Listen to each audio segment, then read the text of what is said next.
All right. What's up, everybody? Thanks for clicking this video. Thanks for tuning into my channel. My name is Simon Hill, Black American from Louisiana, coming to you live from Budapest, Hungary. And I'm here with my beautiful wife. Say hi, boo. Hi, everyone. This is Akdi, and I'm from Turkey. And today we are reviewing 1989 film Glory. Yes, and this is a continuation, or the beginning, I would say, of our Black History Month films. We started off by doing Nosferatu. I guess it might be a black film because, you know, Nosferatu is all in black. Wow. but this is a classic film that I've never seen up until this point. Of course, I've seen certain parts of it, like Denzel's famous crying scene, the last battle where they're sieging the fortress, but I never watched this film from beginning to end. And after watching it last night with Akdi, I could say I really enjoyed it. It made me laugh. It made me cry, which is hard to do. It's hard for a film to make me cry because I always have this like distance, and I always have in my mind like, oh, this is just a reenactment of something real or something fictional completely. But this movie touched me. How did you feel about it, Akdi, after we finished watching it? I think this was a great start to our Black History Month series. And I really enjoyed it. As a Turkish person who didn't know about this event or this person or this movie, you know, this was me just going blindly into it, and I really enjoyed it. It also made me cry, like in a different scene than what it made you like cry. There's a scene for everybody here that might move you to drop them tears, like Denzel. Yeah, exactly. Like, I'm sure you can drop tears throughout this movie. Mm-hmm. And yeah, I mean, it was a good movie. Yeah, definitely. And we have an all-star cast of, famous actors who really brought these characters to life. Akdi, go ahead and read us some of the people who are in this thing. Yeah, first we have Matthew Broderick as Robert Gould Shaw. Not Marty McFly. I keep confusing him with Michael J. Fox. This is Ferris Bueller. Yeah. Ferris Bueller went back in time to solve racism. Go ahead. And then we have the great Denzel Washington. He was so good as Trip. The GOAT. The GOAT. Like, give him another award. That's what I said after I watched this movie. He won, I think this was his first Oscar for Best Supporting Actor. Yeah. He won for this award. So, shout out to Denzel. And then you have Cary Elwes as Major Cabot Forbes. Yes. Morgan Freeman, Andre Brower, Jimmy Kennedy, Cliff DeYoung, Alan North, John Finn, and lots of other famous stars. Yeah, a lot of people brought this to life, but really the people that bring it home are, Matthew Broderick, Morgan Freeman, and Denzel. Yeah. I would say are the main ones. And the guy who played Thomas. And I think you watch Brooklyn 999. Yeah, Andre Keith Brower. Yeah, Andre Keith Brower, yeah, he's dope as well. He's one of the all-stars here who leaves a memorable performance. And yeah, this film is about the true story of the 54th Massachusetts Infantry Regiment. It was one of the first African-American military units that was deployed during the Civil War, and they faced, racism, they faced doubts on their courage and character, but they were able to overcome it. But in the end, they all faced tragedy on the battlefield, but their memory inspires us to this day. So I think this is a very important film. I think, this is a film that almost all Americans, regardless of your background, whether you're black, white, Hispanic, pro-Confederacy, pro-Union, you can watch this movie and kind of be like, I enjoyed this. Like, this is powerful. And I would like to know what you think about this as an a person not from America, when it comes to watching it and how you feel about it. Yeah, I mean, of course, I know a little bit about Civil War and the Union versus Confederacy, but not a lot. Mm-hmm. So honestly, at the beginning, I felt like, I thought this war for the Union was fought mixed. Black and white people fought together. I didn't know that black people were not allowed to pick up guns and fight for themselves, essentially, also. Yeah. To have their freedom. So it was it made me think that, why didn't they let black people fight at the beginning? Right. Even because it would have made it easier for them to win the war. Right. And then, you have to think to yourself, okay, there's a reason, because probably they were scared that black people might also, shoot them too, like right. shoot the Union soldiers, maybe rebel against them and stuff like that. And plus they were not seen as men in the society and stuff like that. So, you know, that part was enlightening for me to understand that racism and political, you know, insight of the time. Yeah. I mean, there are so many reasons, you know, why the Union soldiers didn't want to fight alongside black men. There was this, you know, idea that this is a white man's war.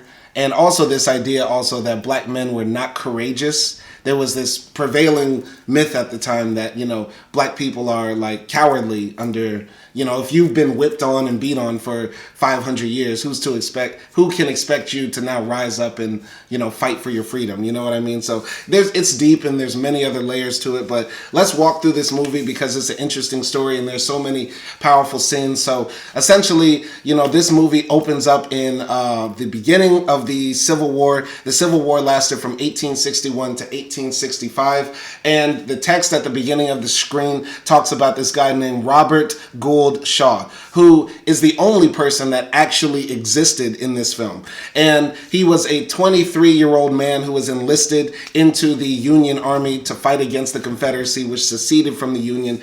And he wrote letters back home to his mama a lot, talking about his experiences on the front line of this war. The movie begins with this battle that Robert is like leading his troops into, along with his friend Cabot, who is also like his partner in the war as well. And they're going up and marching against the Confederate soldiers who are firing at them, and they're walking in like single file ranks, and they're facing these bullets and cannons and stuff, and men are just dropping like flies all around. Like we see a guy's whole head explode and stuff like that.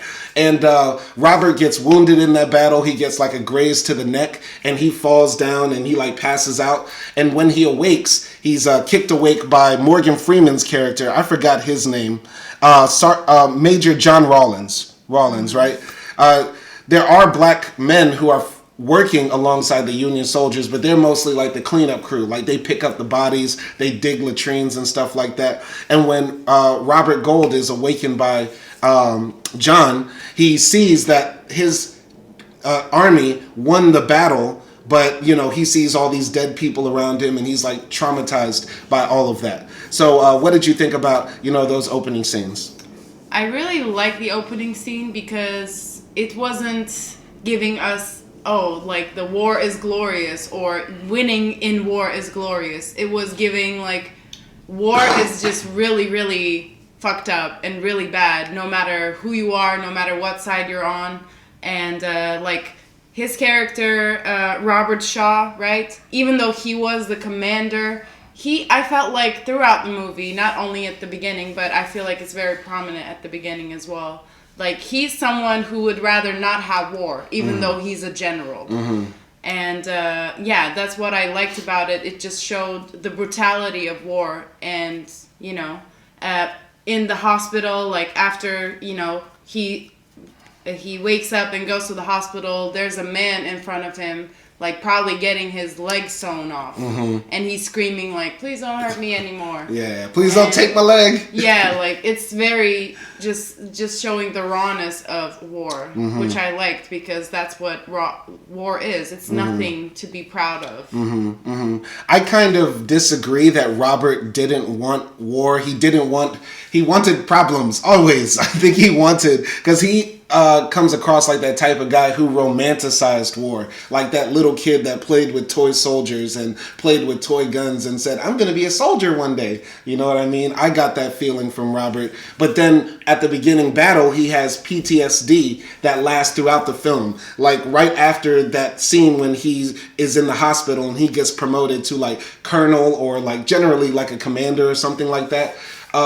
You know, he goes into this party with, you know, rich people at this mansion, and somebody like slams a window shut and he like jumps up and like drops his cup and stuff like that. And every time throughout the film, he has like these sort of like flashbacks to the trauma of war that shows how fucked up it is, like you said.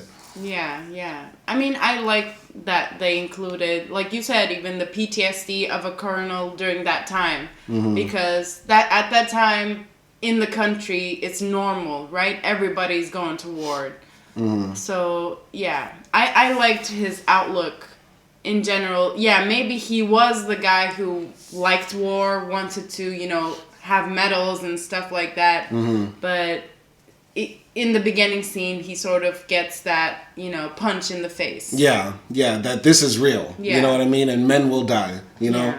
But continuing on in the movie, like we said, Robert gets promoted to commander. He goes to this party with rich Union supporters somewhere in the north, and he also we're introduced to one of his friends, Andre Brauer's character, Thomas Searles, who is this free black man who is very eloquent and well spoken, and he's like a best friend to Robert as well. So it sort of shows Robert might not be as racist as other people around this time, which is historically inaccurate, because if you look up the real Robert Gold, he was writing in his letters these niggers are this and that and stuff like that. So that's problematic. But what did you think about Thomas and Robert's relationship as friends, even though that might not be as historically accurate? Because some people criticize this movie for being white savior-ish.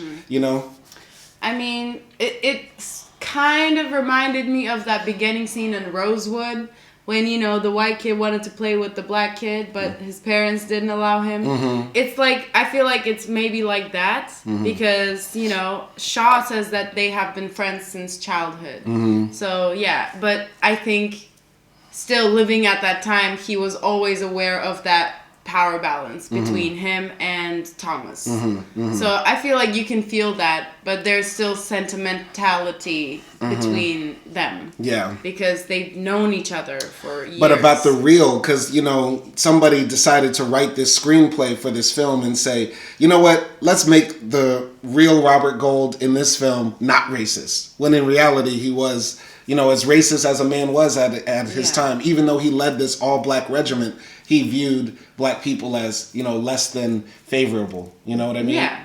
And no, I think, that is how it was at that time, especially because there was literally maybe no one that thought black people are equal to us, So I don't think that's unbelievable that he was one of them, even though he might had a black friend. Right. So, Yeah, I think, whoever made this film and said, we want this white character to be, as good of an ally as possible. I think what they were trying to do is make a film that is not as harsh or accusatory or inflammatory to white people. So on one hand, I don't like that because, I think the movie could have been more interesting if Robert, transformed his racist ideas over time. At the beginning, Robert, denied the opportunity to lead this black regiment, or he was saying I can't believe I'm leading these black men, you know what I mean? And then as he sees them progressing, he changes his racist views. I thought that might have been a bit more powerful than having Robert just be this perfect ally from beginning to end, you know what I mean? I don't think he was the perfect ally, to be honest. I think there were, maybe it's not as obvious as him saying no to lead a, black army, but there were times where he heard, his black troop being treated bad, and then he just didn't say anything. And, also the famous lashing scene of Denzel's character and stuff like that. So I think he wasn't the perfect ally, and he was somewhat struggling with these ideas in his head, seeing how good these men are, but at the same time, everyone else around him just treating them badly, treating them inhumanely. So I feel like there was some sort of battle in his head, but it wasn't in your face. I got you. I just, we'll probably disagree or agree to disagree on that. And we'll talk about that more as we progress through the story. But basically, Robert goes to this big fancy house party, and he's introduced to one of the commanders of the army who says, we want you to lead this African-American regiment. And he's also introduced to Frederick Douglass, who is played by Raymond St. Jacques. He passed away. Rest in peace to him. But I just thought it was funny how like they made Frederick Douglass look like evil Santa Claus. Like he has this wild gray hair, which is kind of close to accurate of Frederick Douglass, but they just made him look scary. You know what I mean? I mean, I think he looks. I think like even someone who doesn't know him that well. Recognize them. Yeah. I mean, they do say his name, so it wasn't that hard. But yeah, Frederick Douglass has a very recognizable demeanor and presence. But Robert agrees to lead the African Americans soldiers. He talks to his friend Cabot Forbes, who's played by Cary Elwes, outside of the house party, and Robert says, I can't believe they're allowing me to do this, but I accept it. And Cabot says, I'm with you, brother. And Thomas comes outside and said, I heard you're leading a black regiment. I'm going to be your first recruit. Then the next scene later, Robert is like riding a horse in front of all these black men who volunteered to fight. He gives this fiery speech, and then they're all organized into companies and then marched out. And when the black soldiers are marching out to the camp where they're going to go through basic training, the white soldiers who are there are like hurling like racial slurs at them, like saying, I'd rather have a pig than a black person with me because at least I can eat the pig. You know what I mean? And so, we are also introduced to Denzel Washington's character, Trip, at the basic training camp. And he's a slave who ran away and has often been getting in trouble. And when the other people who are in his tent, like Morgan Freeman's character and the little drummer boy who's deaf, and all meet up with him, he's like, combating with them, like, y'all niggas think y'all special, you think you're smart, you are old motherfucker. You know what I mean? Like, he's roasting everybody. And what did you think about all of those scenes, if anything? I think this movie handles different topics of being black at that time, which is obviously the most obvious one is racism, right? And it shows that, okay, even though, you might be a black person on the right side of the history at that time, you're still gonna face racism, and these white people still don't really care about you and still don't really see you as their equal. And I think that was made obvious. And also I like the fact that this movie introduces such variety of different black personalities, like Denzel's character or Morgan Freeman's character Rollins. He's the wise man, right? And then you have Thomas, who's the nerdy guy. And I like that we just have different levels of patriotism, different levels of blackness, different perspectives on blackness, but they still unite on one thing, which is freedom. Yeah, I like how also they make allusions to the rampant illiteracy that was among black men, right? Because, of course, black people at that time, it was kind of taboo and explicitly forbidden to learn how to read. So some of these guys in the film were former slaves, escaped slaves who never learned how to read. And there's this scene when, they're marching and they don't know their left from their right. And that was when that scene happened, when the drill sergeant is yelling how many of y'all don't know your left from your right? And a lot of them raise their hands. That touched me because that shows how, in the dark they kept our people, how ignorant we were forced to be and stuff like that. And also that also resonates with me because I didn't learn my left from right until I was 9 years old. I don't know why. I just sort of fell asleep during that part of kindergarten. But I like that. I also was thinking, later on in the film, what happened to the little drummer boy? You know what I mean? Because there's this drummer boy who's deaf, but then nothing happens with him. And I thought he was going to be more prominent in the film. Yeah, I mean, we see him. We see him at the end and here and there, but nothing really happens to him. Yeah. I thought they were going to do something with that, but nothing really came of that. I mean, he was mute, so he can't speak. Yeah. But I don't know.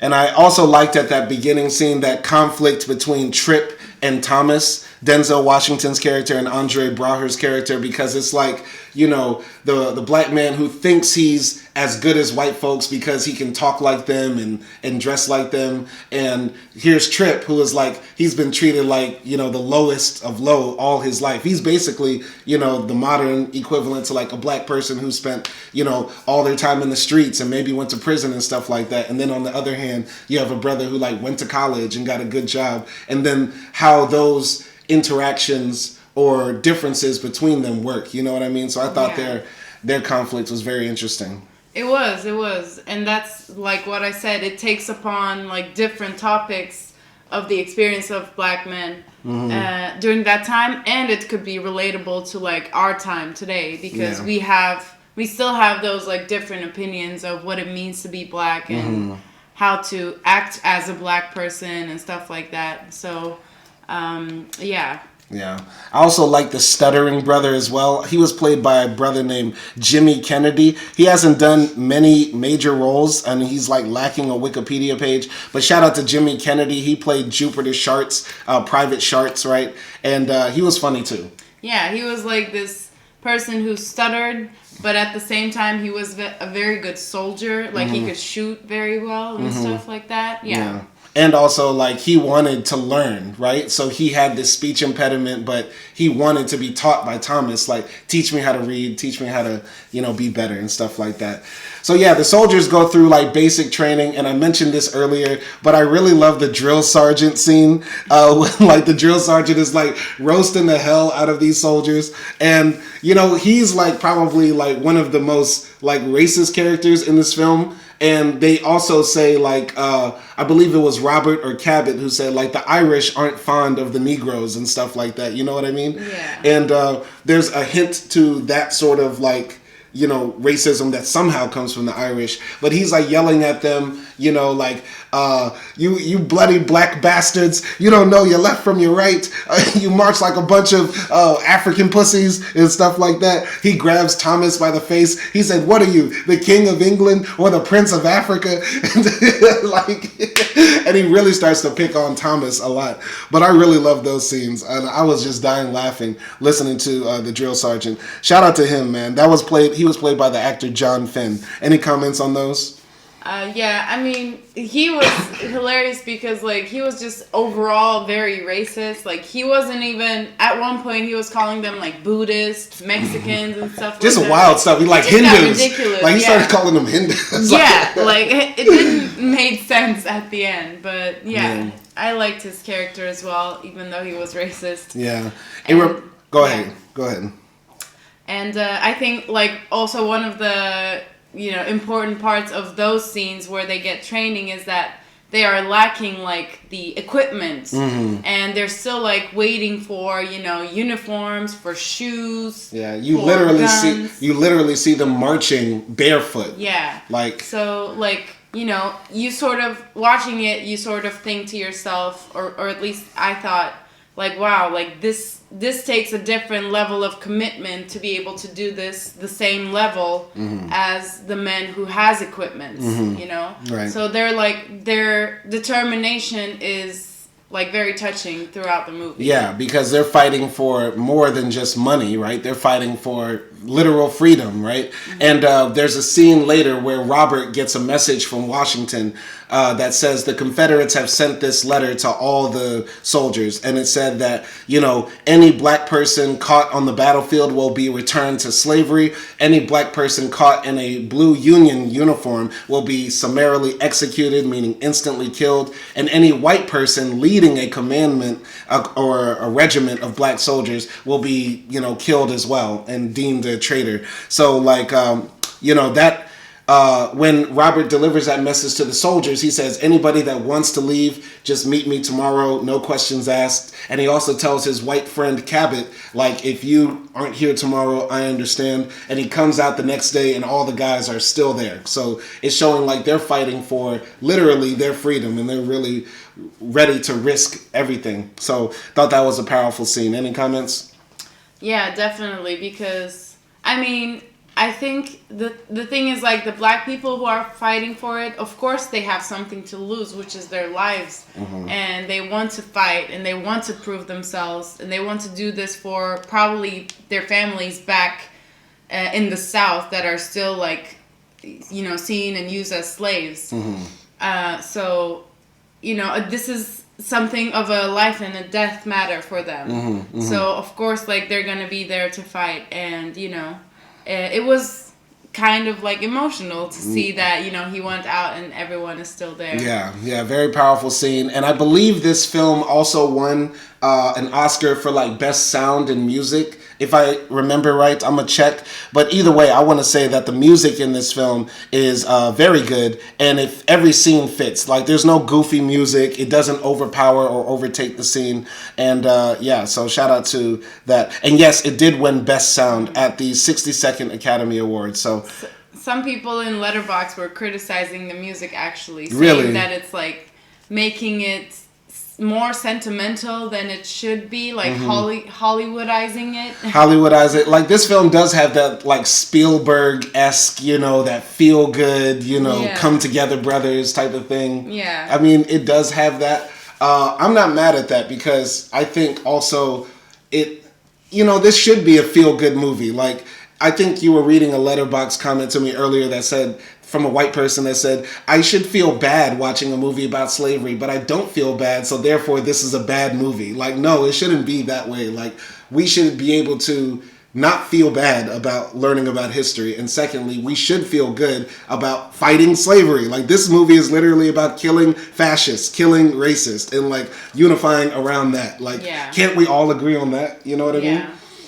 Yeah, and also one more thing that I think, which is, like, one of the major themes in this movie, is, like, men trusting men, or men, and specifically black men, regaining their trust to their fellow citizens, if that makes sense. Because I feel like every black person in this movie, even Thomas, had a, you know, after some point, when his interaction with Shaw was, like, weird, got weird, sort of, you know, didn't like white people anymore, or, you know, they just, like, didn't trust them.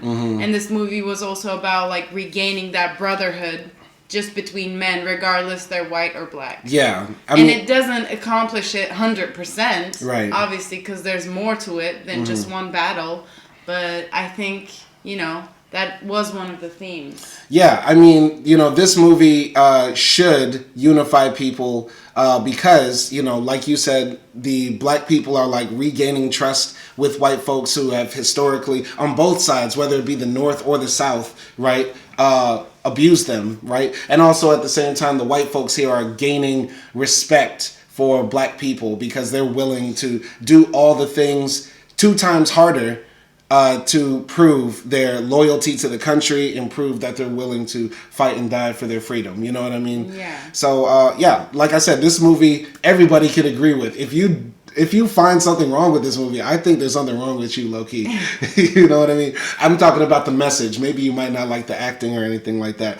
But, yeah, going now back to Robert, right? So Robert is trying to walk this fine line because he's friends with Thomas, but he also sees that his drill sergeant is, like, really trying to beat up on Thomas. But also at the same time, he's also stopping Thomas from, like, fraternizing with Cabot and him, you know, and making it seem like there's too close of a relationship, because in the army there has to be that separation. You know, commanders can't just be palling around with soldiers because, you know, that could make people believe, oh, he has favoritism to some people in the army. And Robert also has to, you know, walk this fine line with his best friend Cabot, you know, because he thinks, you know, Cabot approaches him one day after Robert is, like, slashing watermelons with a sword on horseback, and Cabot basically says to him, like, you know, you better treat these men like men. Why are you treating them like boys and stuff like that? And Robert is like, I am treating them like men. I'm getting them ready for battle.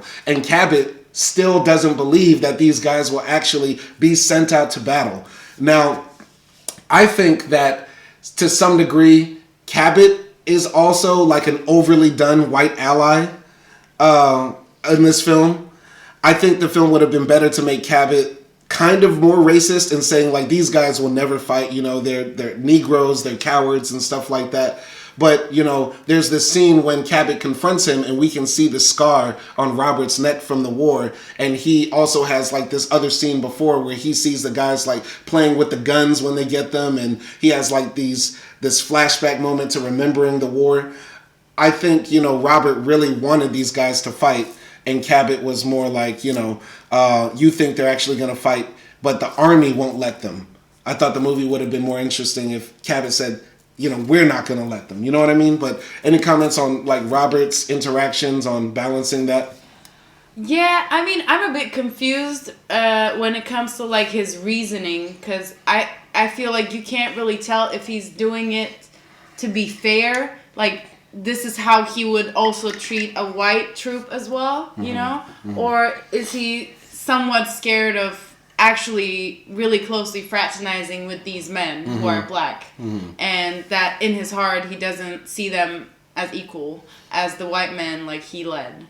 Still, you're talking about Robert or Cabot? For Robert. Okay. And yeah, Cabot is like the perfect white ally, you know, because he just really cares about them, and you know he understands the context and the history that they went through, so he acts according to them, I think. So it's like, you know, when he says probably these men are never gonna, you know, see the fighting field, they're never gonna fight, what, you know, he's thinking like, oh, like, you know, let's pity them because, and treat them right because they're never gonna do what they want to do. So it's like sort of not taking it seriously as the black army is taking it seriously, you know? So, yeah, there's that pitifulness that comes from Cabot. It's really complex because, you know, what causes that whole confrontation between Robert and Cabot is because Robert shows up to where Cabot is training them how to shoot, and the guys are kind of like joking. They're like, hey, shoot that bottle over there, boy. And like we see Shark like knock down the bottle and stuff, and then Robert comes and like shoots his gun in the air and says, reload, faster, faster. And we're thinking, you know, you're saying like on one hand, like Cabot is sort of like, you know, pitying them and also like treating them like, you know, kind of like how they probably treated the white soldiers. But I think maybe Robert was like, no, we need to train them twice as hard to be 10 times as better, because they're going to see fighting and they're going to face no mercy because they're black soldiers. You know what I mean? Yeah. So it's complex. It's like, is Cabot doing this out of pity and not taking it seriously because maybe they're black, or maybe because he thinks they won't be allowed to fight, and so let's just play around with these guys? You know what I mean? So that was a very interesting, you know, back and forth that you could talk about for a long time. Yeah, I mean, I think that scene also where Shaw sees them like playing with the guns and they're acting like they're dying, just falling onto each other. And I think there he gets scared for them because he's thinking like, these guys are not taking this seriously. Yeah. That's not what the battlefield looks like, and dying is not fun. Right. So that's why, like, when he walks in on them training, and anytime, like, you know, the Irish sergeant treats them badly, he doesn't really say anything. And, he just, like, tries to toughen them up. And also with that shooting scene with Cabot, you know, he sort of scares Jimmy Kennedy's character, Private Sharts. Yes. Yeah. Like, he scares him, and, he's, like, trying to toughen them up to actually make them ready for the battlefield. Yeah, because anybody could just shoot while nobody's shooting back at you. But can you keep your nerves while bullets are whizzing past your head? And, you know, that was a very powerful scene. But I think, you know, Robert really wanted to harden these guys, because at that scene with Thomas, when they were practicing with the bayonets, with those sandbags, and the Irishman grabs Thomas's gun and says, oh, look at you, you pussy, stab me. And so Thomas tries to stab the drill sergeant, and then like he snatches the gun and like butts him in the head, and Thomas starts crying.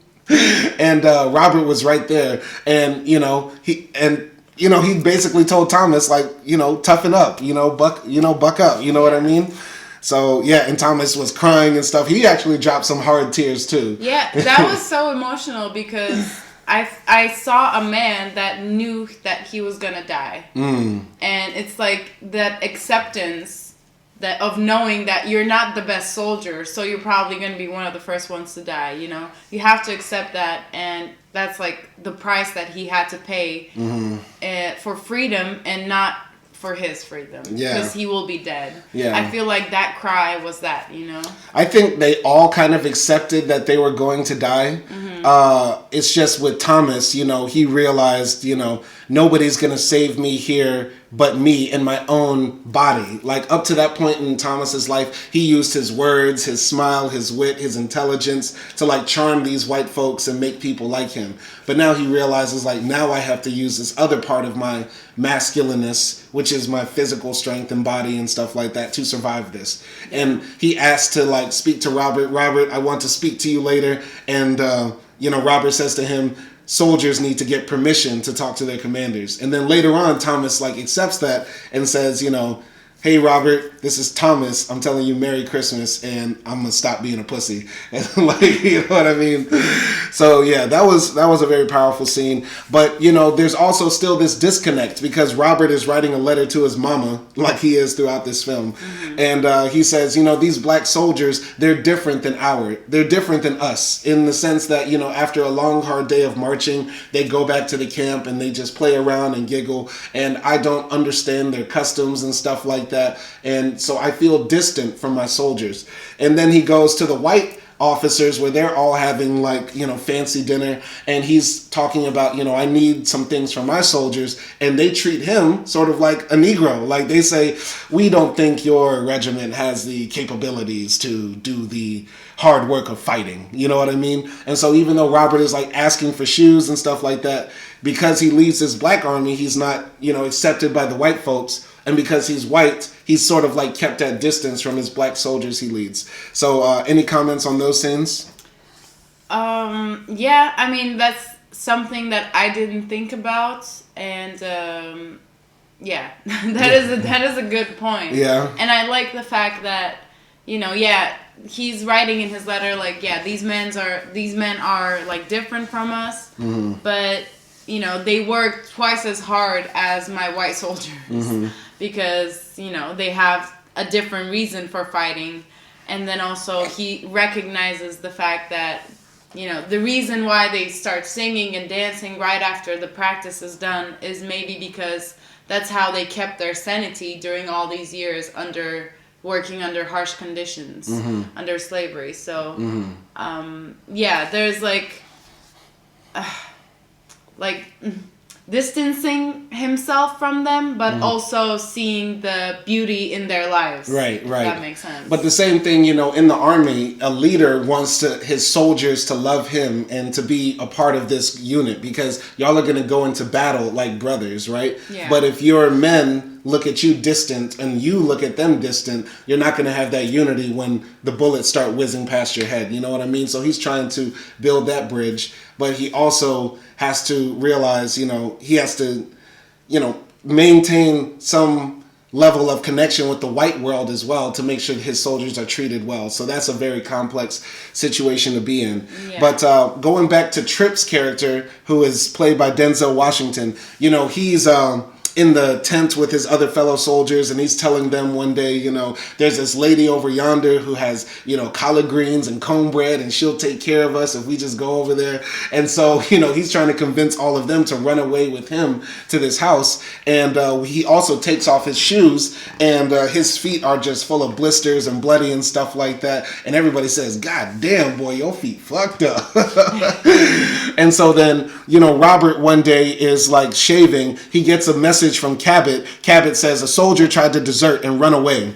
And, you know, we find out that it was Tripp. Tripp ran away, and he's brought in front of all the soldiers, and the Irish drill sergeant says this soldier is to be whipped in front of everybody. Cabot pulls Robert to the side and says, you can't let them do this. And Robert says, what has to be done has to be done, man. I can't stop this shit. And Cabot says the funniest line. He says, well, I sorry, massa. Us chillin' show is wrong. And so Robert says to the drill sergeant, you may commence. And the drill sergeant starts whooping on Tripp, you know, in front of all the soldiers. Tripp takes off his shirt, you know, and spits on the ground and like holds the wheel, but he doesn't, you know, scream or cry.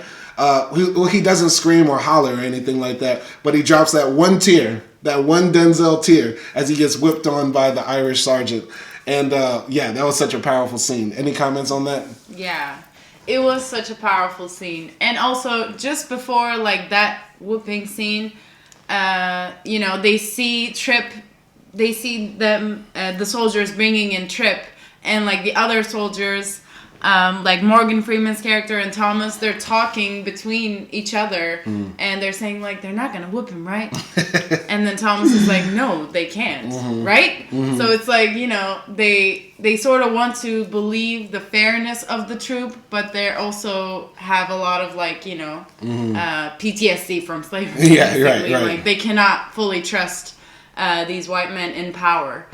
And yeah, it was so powerful because like when Denzel takes off his shirt, you can see the scars from his slavery years, and getting whipped a lot. Yeah, and you can also see like Shaw's face, like second guessing himself.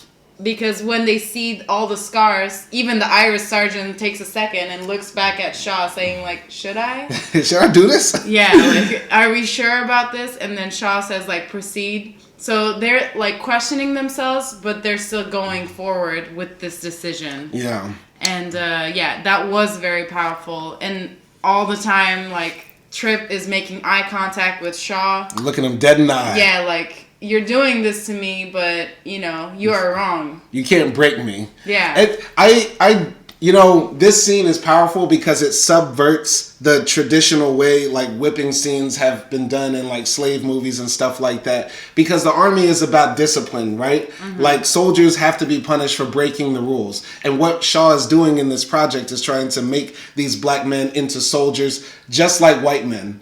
So we don't know exactly if, you know, the other white men were whipped, but being in the army, you will be punished for trying to run off base, right? Yeah. And this movie also subverts the whipping scene because usually it's done from white men being like malicious, and it's done to sort of like embarrass and emasculate black men. But Denzel, by not crying and not, you know, screaming like Kunta Kinte in Roots or something like that, he's like affirming his masculinity as well. Like, it's almost like by getting whipped and not crying, he's like showing his power. He's showing his manhood. You know what I mean? So this scene, you might think, you know, Robert is wrong for whipping them, right? Or this is a punishment that shouldn't be done to black soldiers because they've been whipped before. Literally, we see the scars on Trip's back. But it's like, in this new world that we want to make where everybody's treated equally, it has to be for the good things and for the bad things, right? Equal punishment and also equal rewards. You know what I mean? Yeah, I don't think it's equal because I think equality is not as simple as if I give you 5, then I give the other one 5. Or if I take 5 from you, I take 5 from the other ones. I don't think it's that simple because always there's a historical context to your actions.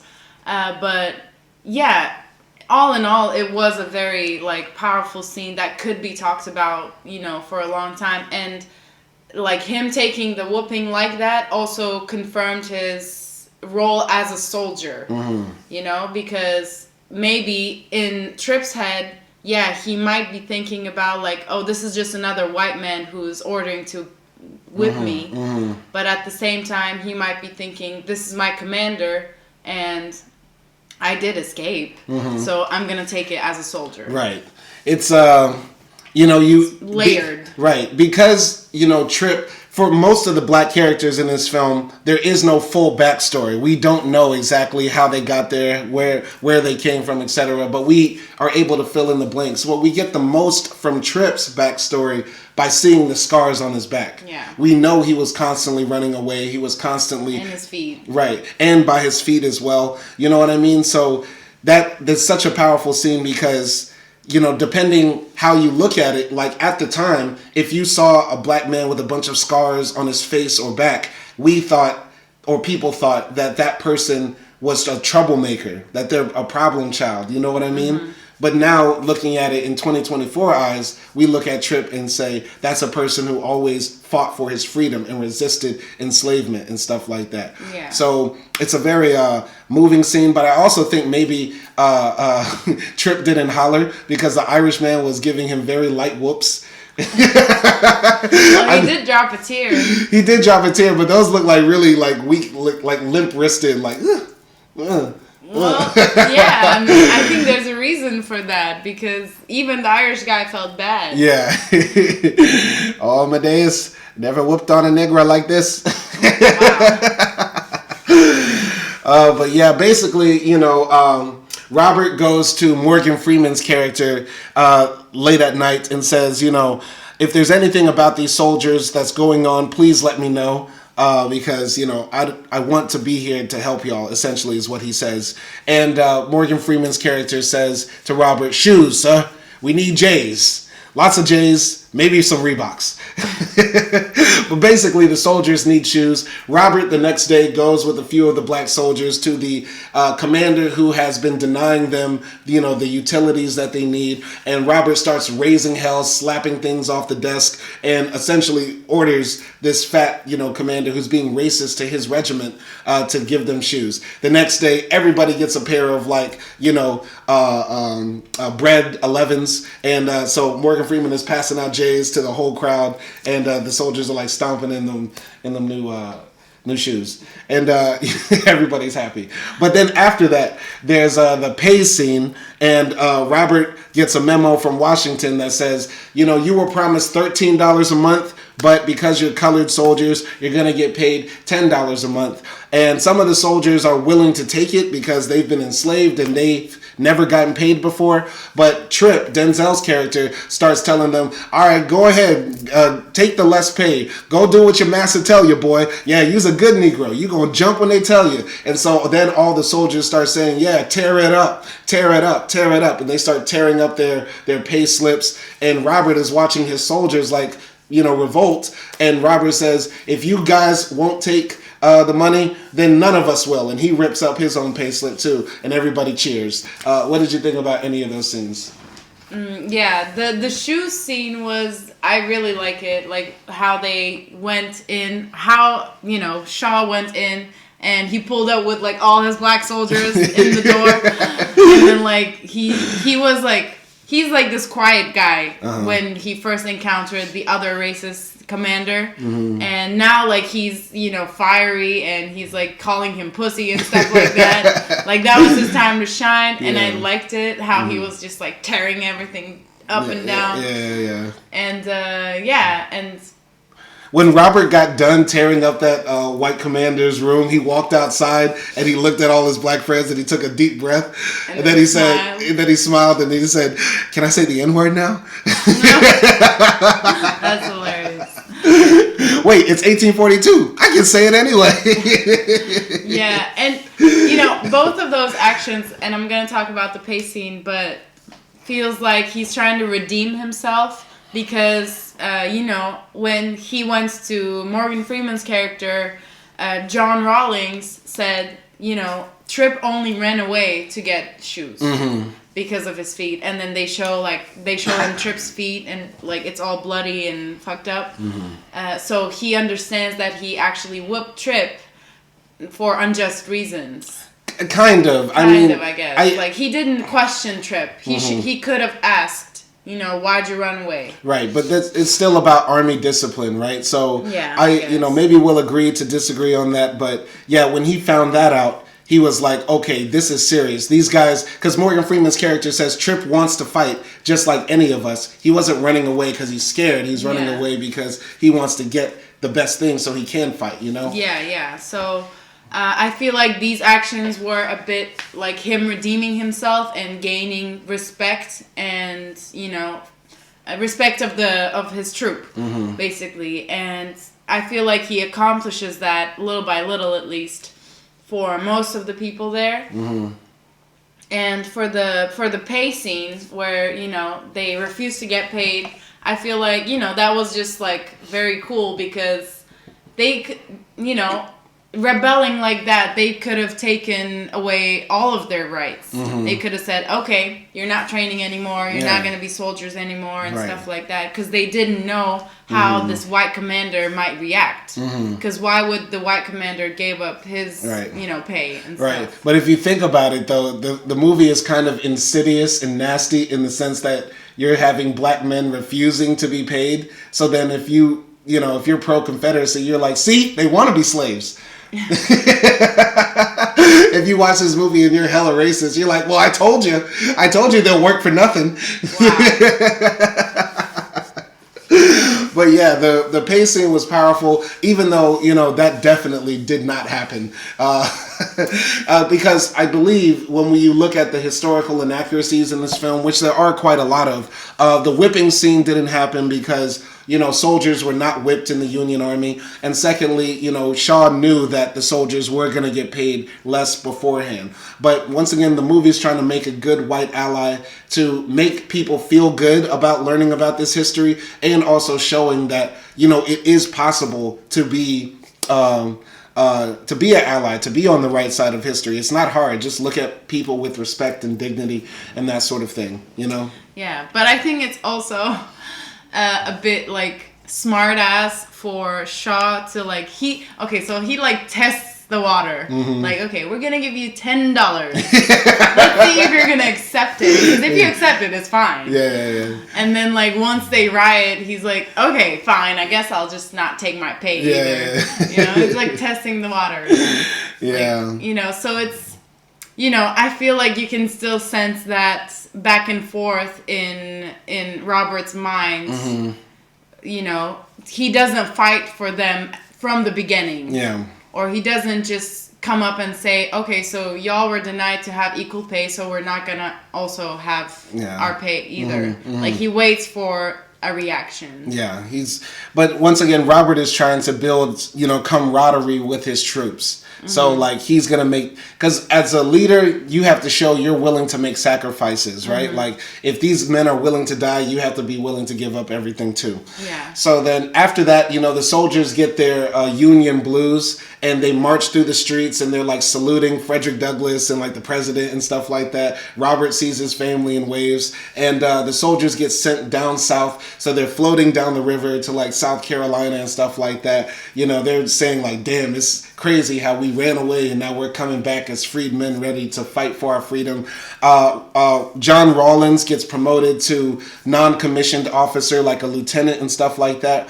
And they're marching through the South, and they see these plantations where there's little black kids surprised they're seeing these black men marching with guns, and they're in shock. And Morgan Freeman's character John Rawlins says believe what you see, we left as runaway slaves and we're coming back fighting free men. And that was so cool to see. And they go to this major plantation where all the Union soldiers are hold up and stuff like that. And Robert is assigned to work with this other sergeant who leads another group of black soldiers who are down south, because there are black soldiers who have run away and they've been recruited into the army as well. But this other commander is not training them well. And so when Robert goes out with him, we find out that the other sergeant or commander he's working with used to be a slave owner in Kentucky and was hella racist and didn't view his black soldiers as actually capable or of good training. And so they go to this village in South Carolina. There's no soldiers there. And so this racist commander sends his soldiers out there to basically loot and burn and steal and basically destroy the village. And, he's Robert's superior, so he tells Robert, tell your soldiers to do the same, and if not, I'm going to have you kicked out, and then your soldiers will be under my command. And Robert has to make this tough decision, do I resort to terrorism like this, or do I, try to fight this? And he gives the decision, I'm going to resort to terrorism for the greater good later. Any comments on any of those scenes? First of all, the marching into town, that was very sentimental to see the kids, being given that hope by former people that were there, and them talking with each other saying, they're here, Tell the mama and stuff like that. So that was like very cute, and that's the scene where he dropped a little tear. I dropped a tear when I saw the kids at the mansion singing "My Country, 'Tis of Thee, Sweet Land of Liberty." It was so touching. Was it a song that you sang as well? Yeah, of course. Everybody knows this song. Okay. Yeah. But yeah, about like the village scene with the other commander. Yeah, once again, it goes to show, like, not everyone is respectful of black people, even though they might be with the Union. And also, like, this guy, he's not that different from, like, the slave owner, because he's still manipulating and using these black men, and also at the same time, not respecting them. Literally, he tells them that they're just, like, a bunch of animals or something like that. And making, you know, kind of like making them do the dirty work that, you know, he doesn't really want to do, possibly, and making black soldiers into savages. And I feel like, you know, that's just another way of, you know, using and abusing black lives and things like that. Yeah. So that was very appalling to, like, just see that scene. And even, like, the soldiers are calling him Massa Colonel. So it's, like, you know, not even that different. Yeah. And it shows, like, how weird war could be and not to trust everyone. Yeah. Going back to the scene with the soldiers marching through the South and the kids come and see them, you know, I'm reading a few books right now, Black and British, and also Slave Breeding by Gregory D. Smithers, and I'm just always taken aback by the sheer number of children that were enslaved, right? And I think, you know, when we think about slavery, we think they were capturing the biggest, strongest men they could, when no, ideally you would want to catch, you know, 11, 12, 13-year-old boys and bring them and work them to death. You know what I mean? And, you know, it just always resonates with me when I see enslaved children. You know what I mean? In pictures, in books, in cinema, right? It always touches me. And I have to say, you know, when they were burning the town, you know, it brought to me, like, war is hell, you know, and, like, how atrocities were committed on both sides of the Civil War, because that's naturally what will happen in any war, whether it's the good guys or the bad guys, right? Like soldiers that were fighting the Nazis, some of them went to Europe and raped women, right? And Nazis, of course, you know, committed horrible atrocities. So there's never innocence in war, even if one has the moral right. And yeah, man, that was it was interesting to see Shaw do this calculation in his head, like, okay, do I have my soldiers do something horrible because they're following orders, right? And I think that also lends to what I'm saying earlier about this film. Like, if you like the Confederacy, if you're still a racist white man who loves, you know, the lost cause myth or whatever, you're looking at this film and saying, you know, the Union soldiers did bad things too, so we're not to blame. And see, the 54th Regiment, they were following orders no different than, like, a Confederate soldier from Louisiana fighting on behalf of the Confederacy. They were just following orders. And so that goes deep. Like, you could talk about just the following orders line of thinking a lot, but, you know, this is why this movie, I feel like, it's good and problematic at the same time. You know what I mean? I mean, yeah, just like you said, it's war, so there's, like, kind of nothing good comes out of it when you're in a situation like that. And at that time, Robert Shaw was, like, was deciding whether to lose his men to this, you know, insanely racist and aggressive, violent, you know, soldier, or is he gonna do this one bad thing and keep his soldiers and keep all the work that they've done so far? Because if he disobeyed him, then the other racist guy was gonna take all of his soldiers and probably make them do the same stuff that his soldiers were doing. So, yeah. So moving on, basically, you know, Robert is trying to get his soldiers out from under control of, you know, this guy. And, you know, meanwhile, he has his soldiers, the 54th Regiment, are basically doing like grunt work. They're going into the swamp, cutting down trees, digging latrines, and basically foraging for food and stuff like that. So it's basically like BS work. And there's this scene when we see the white soldiers march by where the 54th is where the 54th is working. Trip confronts them and says, "Hey, y'all should just let the 54th up there." And the white soldiers are like, "Men are dying over there." And Trip says, "There'd only be rebels dying if y'all let us up there." And so the white soldiers start getting racist with Trip, and Trip is like, "Who you calling boy?" And so, yeah, basically there's a fight about to break out amongst the white soldiers and black soldiers till Morgan Freeman breaks it up, and Cabot comes and says, "I'm gonna send all of y'all to like jail or something." And Morgan Freeman's like, "It was just a soldiers fight. Don't worry. You know, it's cool. We cool." Any comments on those scenes? Yeah, I mean, once again, you know, it's showing, even though they are at the same rank, and even like Morgan Freeman's character, John Rawlins, is actually higher in rank than all of them. There's no mutual respect, because actually what Trip was trying to do, it wasn't that bad, because at first he came up to them saying like, "You should be happy because you get to fight, while we here don't get to fight, even though we're ready. Maybe we're even like better than y'all, you know?" So it wasn't like he was coming from a, you know, specifically like a bad perspective. He wasn't trying to put them down or anything like that. But yeah, there is that, you know, racial tension, even though they are the same and they wear the same uniform and they probably share the same fate and all that. So, and I kind of wanted to see, like, when John Rawlins came into the conversation and he said, "I'm higher than you, so you have to obey me," to the white guy. And then the white guy said, like, "I'm not gonna take no orders from you."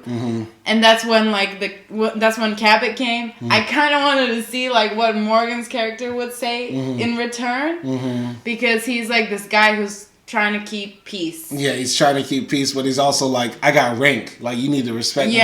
You know? Yeah, and that also creates a conflict between Trip and John Rawlins, because now Trip feels like, because the white man gave John stars or rank, now he's like so mighty. And, you know, he's trying to act like them. So that kind of sort of gave way to conflict between those two characters. Yeah, well, all of that comes to a head when later on that night, Trip and Thomas almost get into a fight, because Trip is like, "You think you special, and you think because you speak the white man's words and smile and grin in his face that you're as good as him, but you're nothing but like a monkey in a suit to them." And so they're about to get into like a fist fight, and then, you know, John Rawlins comes and breaks it up and says, "Trip, you calling everybody a nigga when you're the biggest nigga here. You two-bit, low down, dirty, disgusting." Like, he really roasts his ass. And he's like, "Damn, Morgan." And he roasts him so bad that Denzel Washington looks at us. Like, he breaks the fourth wall. He looks at us like, "Did this nigga really just say that to me?" And so, yeah, there's that moment when, you know, John Rawlins really like humbles Trip, because Trip's whole thing is about humbling other people, right? Which is important, right? Because, you know, as black folks, I think it's important that we remember, like, you know, in a white supremacist world, no matter what we do, we're still dealing with anti-blackness. And wearing suits or just speaking proper English, having respectability politics isn't going to save us, right? But, you know, Trip also takes it to an extreme by demoralizing men and making, like, trying to always cut people down isn't a positive thing. You know what I mean? It's important to be humble, but we don't have to be callous, you know? Yeah, I mean, you know, his character, which is understandable, that he just can't get over working under a white commander, or, you know, he can't get over all the things that he lived through, which is understandable. But at the same time, yeah, other black men in that troop are dealing with probably the same thing, but they're trying to somewhat, like, you know, put that in the back burner, because that's not what the priority is right now. We're all fighting for our freedom. And that's what, like, John Rawlins was reminding him, like, yeah, you might see this man as a fake. An Uncle Tom. Yeah, or you might see me as, like, you know, an Uncle Tom and stuff like that. But that doesn't matter right now. What matters is that we're all here to fight. We're going to fight side by side, and we fight for the same reason. Exactly. And we're all treated the same. Exactly. So you better, like, stop. Yeah. Well, speaking of that, Robert is able to convince the commander to allow his soldiers to fight, because Robert finds out the major commander is doing basically like corruption through the back channels. And so, you know, Robert leads his soldiers to their first battle with Confederates in the woods. And at the beginning of the fight, the 54th Regiment locks, loads, arms, and basically, like, you know, kills the first wave of soldiers, and they're all celebrating. But then when they look through the smoke, they see that there's like a bunch of other Confederates coming towards them. And so they, you know, some of them die at the beginning, and then they essentially charge and fight with bayonets and bullets. And some of them are even like fighting with their bare hands against these Confederate soldiers. And we see Morgan Freeman kick ass, Denzel Washington kick ass, Andrew Braher kick ass as well. What's his name? Private Sharks, like, you know, basically like blows a Confederate back. You know what I mean?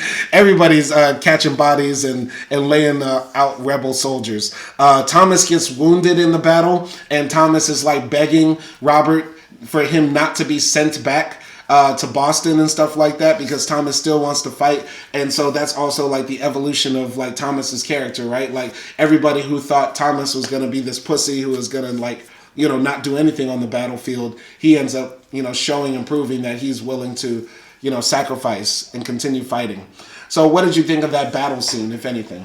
I really like the battle scene. And that's strange, because you don't like war movies. I don't like war movies. I think it's like just one big chaos. But in this movie, they're showing us like individual characters that we've been seeing throughout the movie and how they're dealing with the stress of the battlefield. And I really like seeing that, like, because it's not like they are, you know, samurais that are just like killing everyone and stuff like that. But they are actually like dealing with the stress of it. Their hands are shaking, they're sweating, they're screaming. You know, they get wounded and stuff like that. And the wounds look real, by the way. Yeah, yeah. And it's like very, you know, sort of hands-on battle. Like, they're fighting with the spears on top of their guns and stuff like that. So you can definitely feel the sort of amateurness of war, if that makes sense. Like, because you can see, like, okay, these people are just like fighting like 50 people versus 50 people. They're just fighting and everyone's gonna die. Like, what is this for? Yeah. You know, it feels very meaningless when you see it out there on the battlefield compared to like the bigger picture of what's happening in the country. Right. Like, at that point, if you're pro-slavery, anti-slavery, it doesn't matter. It's like, I gotta kill this guy in front of me. Yeah. You know what I mean? So it becomes like you said, kind of meaningless, because you forget about that. It's just like, I'm protecting my brothers to my right and left of me and killing the guy in front of me. You know what I mean? So yeah, it's you know, but I think that scene is also kind of action movie-y, because we see like Denzel like kick a man in the nuts and then like do like a ninja move and knock a guy with the butt of his gun. It does kind of get action movie-y. You know what I mean? I'm sorry, but the Matthew Broderick in that scene is hilarious, because he's fighting like a little British soldier. Like, he's like doing ballet almost. Yeah, like with his little 6-shooter. Yeah.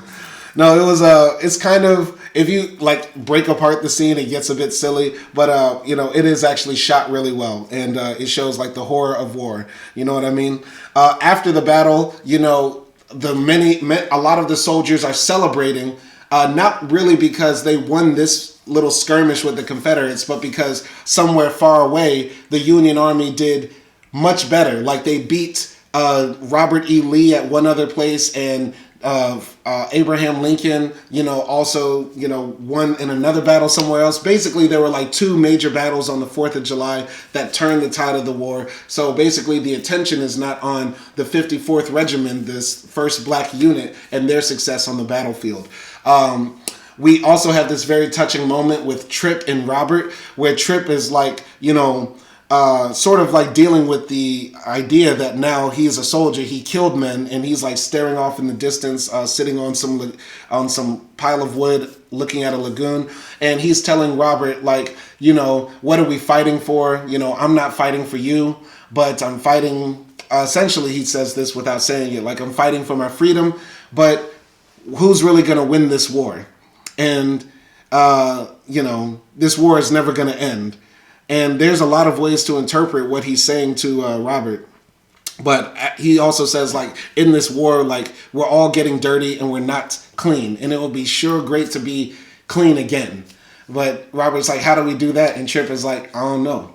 You know what I mean? So what did you think of that conversation, if anything, between them? I mean, the way I interpreted was that Trip told Shaw that, you know, after this war is over, if we survive, you're going to go back to your big mansion in Boston and, you know, continue living your life and stuff like that. And yeah, we might both have like PTSD and horrible memories from this war, but I felt like he was saying my fight is never going to be over because I'm a black man in this country. And even though your side is supporting me, you know, your side will never treat me the same, and I don't really know how I'm gonna be in this world, you know, as technically a free man, but not an equal man, you know, in the eyes of society. That's what I got from it, and yeah, it's deep because, you know,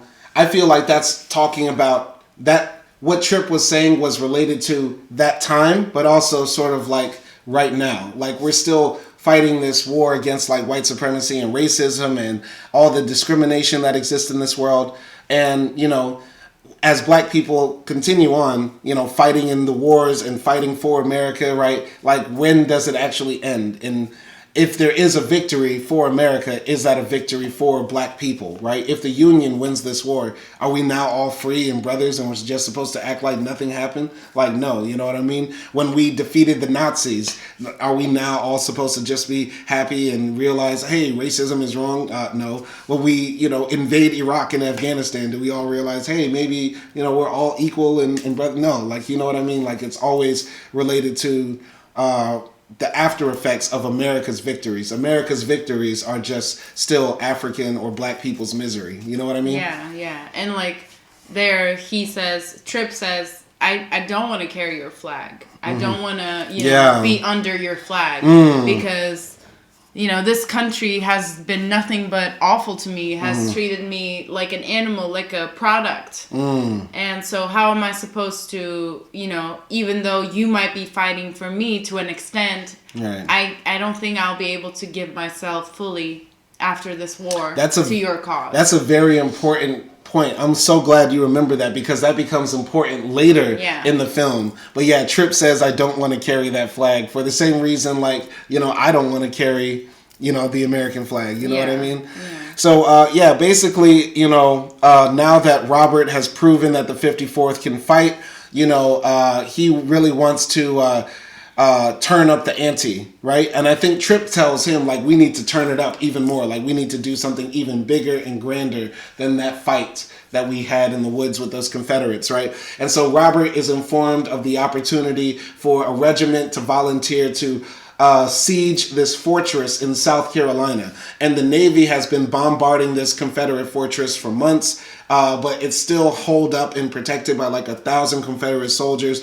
And there's like this big sandbank that soldiers need to climb over while the Confederates shoot down on them to actually overtake this fortress. And whoever does this, you know, a lot of soldiers will die because it's like impossible to be like climbing up sand while you get shot at and also shoot back. Like, what is happening here? Basically, like, the path is very narrow. Yeah. So the soldiers have to, like, it's easier to bomb them because it's narrow. If you just drop one bomb, then all the soldiers there are gonna die. So the first troop who goes into this mission is basically going on a suicide mission. Yeah. Because they are, like, the distraction. They are the people who are stalling. They have to break the wall. Yeah. So So, so Robert says, we volunteer to do it, and everybody's like, God damn, okay. So who told him to volunteer? Yeah. I'm sure if Trip knew, he would be like, whoa, now, hey, bro. We can go third. Hey, we can go third. We don't have to go first. I mean, we're the 54th. Like, we can go 54th in line, right? So, anyway. Basically, the soldiers realize that they're about to do this very dangerous mission. There's this very powerful, sentimental scene where all the soldiers are like singing this gospel choir song around a campfire, and some of them, speak about their experiences. We have Private Sharts get up there and say, I'm going into battle with my rifle and my Bible. John Rawlins gets up there and said, if we die facing the enemy. And then it's Trip's turn to talk. And Trip doesn't know, really what to say. And he sort of gives like this speech where he's on the verge of tears and says essentially like, we're going to go in like men, right? We're men. And, he just walks away from the fire. But his speech, steals the show without even saying much, just from the powerful performance of Denzel. But any comments on those scenes? Yeah, I think one of the reasons Shaw decided to go first in that battle was maybe his talk with Trip, because Trip told him, I don't know what to do about this. And Shaw was like, what can we do about this? Then we can just, I can sacrifice myself. And of course, along with him comes his troop. But anyway, the fire, the night before the war scene was very touching. I agree. And this is where we sort of like learn a bit more about John Rawlings' character or history, and also Trip's history. Because John Rawlings says like he left his family in slavery, like his child and his wife and his family are still slaves in the South, and this is who he is fighting for, basically. And then it was very touching when Trip came on, because he says, I'm not really that good with God, and I don't have a family, back in the South. And you guys are like my only family. And I felt like what he wanted to say there is that I'm glad to be dying next to you. I love the 54th. Yeah. He said like, you are my family, and we're going to fight together side by side, and we know what we're fighting for. We understand each other.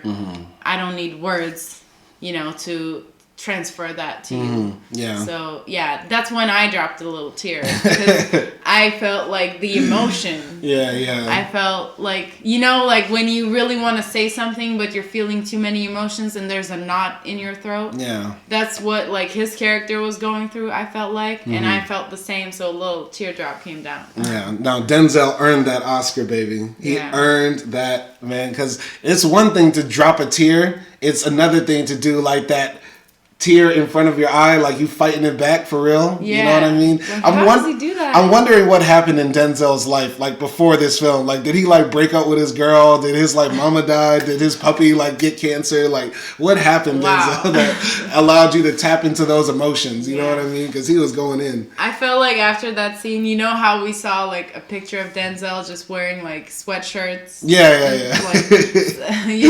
Like, like just him not caring about how he looks. Yeah. I was thinking of like, okay, if I did this, I don't need to care about how it looks. Yeah. Like, he can dress as like a clown, and I wouldn't care, because this man is great. Yeah, absolutely great. So, the final battle scene, they're marching into the, on sand to the fortress, right? And, Robert has this last look on his horse, looking out at sea. He jumps off the horse and smacks the horse booty, and it runs away. And, the soldiers also march past all the other white Union soldiers, looking at the 54th, who are going to be the first to storm this fortress. And the white soldiers say, "Give them hell, 54th." And we see the white soldiers like actually, salute and show respect to these black soldiers who are going basically on like a suicide mission, right? And the same white soldier who was racist to them before, actually gives them the respect. They storm the fortress. It's hell, like bombs are dropping, bullets are whizzing by, men are dropping like flies. They wait until the cover of night to storm the beachhead, and Robert is the first one to try to storm the fortress, but he gets shot down, and all the soldiers are like shocked to see Robert just die like that. And Trip comes up and grabs the flag. And I didn't realize it until like you said it right now. Like Trip said he didn't want to carry the flag or hold the flag. But he does it, and he picks it up, and he gets shot down as well. And the rest of the soldiers, continue to storm the beachhead. They're able to make it over, and they're like killing the Confederate soldiers and stuff like that. And Cabot is still alive. Like, I guess now he's the leader of the army. But when they make it inside the fortress, they all get hit with like cannon fire, and they all die. And the end of the movie, shows that, basically all of the Union soldiers were just buried in a mass grave, and we see Robert Shaw's body below Tripp's body. So like Denzel's character and Matthew Broderick's character are like laying side by side in a mass grave. And that's pretty much the end of the movie. And there's a lot of in particular scenes that happened in between in the battle. But anyway, any comments on any of that? Yeah, I don't know what is it about like those moments before the war where, whether it's a pep talk or just like a look or something, that feeling is very intoxicating, which is like wrong because it's very nationalistic in most cases. Like I'm thinking of, Turkish war movies and stuff like that. But I just love that feeling. Like I can't deny it. Like that feeling like we're about to like go and kick ass and maybe die. Yeah. But like we're willing to, sacrifice it. We're willing to bet on it. That feeling. And like, there's a moment where Robert Shaw's character is looking at the distance to the sea, to the ocean. And I think he gets off of his horse and just let his horse like run. I feel like at that point, also when he gives his letters to the newspaper guy as well, I feel like he's okay with dying at that point. And also that scene also made me think of like where they are fighting. It's actually like a very scenic, very beautiful place. And that made me think again, okay, like you have this place that looks like paradise and you're fighting a war in it, So once again, it reminded me of like how ridiculous war is. Not a war to end slavery, though. Not a war to end slavery, but just like the act of, killing each other like this, I guess. But yeah, and then the whole fighting scene, once again, because we see different people in action, I feel like it's very touching, like the war scenes in this movie. And it's also a lot of chaos because they're fighting in sand and the sand is flying everywhere. People are dying. And that last scene, where Trip takes the flag and continues on after Shaw, that was very touching as well because I was not expecting that. Yeah. Because Thomas was the one earlier who said, he came forward and said, I'll carry the flag if this man next to me falls down. Yeah. And to see Trip do it, that's touching. Yeah, because at that point, no one was expecting Shaw to, like, just go out there and be killed. So I feel like when Shaw gets shot, everyone was sort of, like, shocked. Like, they lost their commander. They don't know what to do at this point. And then Trip, like, just took over and said, like, charge. That was very strong. And also, like, once they entered the castle, there's a group of soldiers that is carrying the Union flag, and they're about to, like, put it up. And then they go into the back of the castle, and they are met with, like... a big-ass cannon. Yeah, big cannon and, like, a lot of men, and then we just see smoke there. Yeah. So we sort of assume that they died. Yeah. And after that as well, we see the Confederate flag being pulled up. So we know that they didn't win the war. That's the part I like kind of the most about this movie, is the fact that, like, you don't want Trip to die, but he does die, so it sort of like breaks your heart, and like you want that Union flag to like fly in the castle, but it doesn't. You know what I mean? So it's like that disappointment lets you know like war doesn't always end on like a good note. Like this is a sad movie that has a sort of bad ending, but still a good inspirational ending, you know? Yeah. I mean, basically what happens, like, the movie writes, you know, after this battle, even though it was lost, there were more black troops that were recruited. So it changed the war. Like, it helped. Yeah, like the 100, Union. like 190,000 black men ended up fighting in the Civil War, and that ended up winning the Civil War. Like, the Civil War would not have been won were it not for black soldiers. Yeah, it's like a story that says, like, yeah, we tried it, and there was a lot of, like, confidence in it. There was a lot of heart in it. It didn't work, but we kept on trying, and then we win at the end. Yeah. So, yeah, but it was still sad to see, like, all of our heroes throughout the movie die. But even if you're, like, pro-Confederacy, you could say, see, they never took our castle. We did kick some ass, too. You know what I mean? Like, this is a movie that everybody could get behind, once again. Yeah, I guess.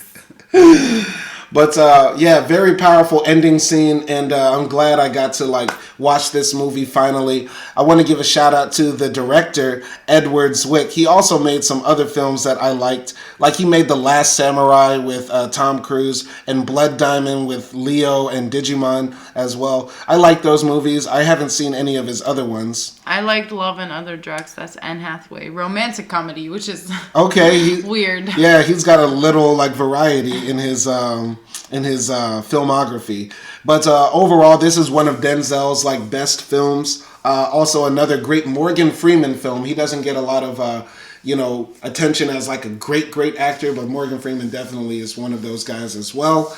And overall, really love this film. I could understand somebody not liking it because of the historical inaccuracies and making this white savior out of a racist white man. But I think this film is important and excellently shot.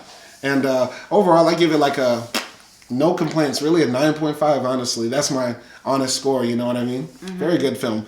You?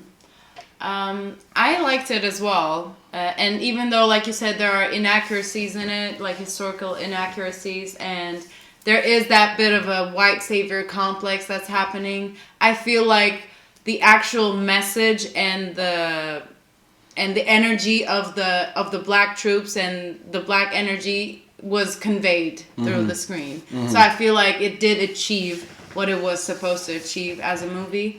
I don't know why they exactly did that many changes, because I feel like when I read that document you sent me about all those, like, historical changes that happened, I feel like it could have been done sticking to the truth as well, you know?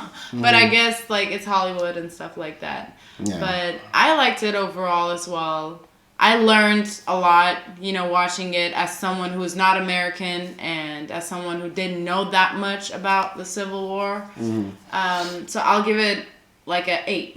An 8? Yeah. Okay. I can see that. And would you recommend this film to people? Yeah, I would. Like, if you're into historical dramas, definitely war movies. One to watch, and great acting, great performances. Yeah, and would you say this is one of Denzel's best? Definitely. Yeah. Definitely. Like, there are 3 scenes where he's just, like, on top of the world. Yeah. Definitely, man. He really brought home. This is definitely in Denzel's top 10, I would say, performances. Yeah. You know what I mean? But yeah, definitely would recommend this film, and we're gonna wrap it up here. Thank you for listening. If you have a film you want us to review for Black History Month, put it in the comments section, and stay tuned for more episodes. Simon and Akdi. Peace.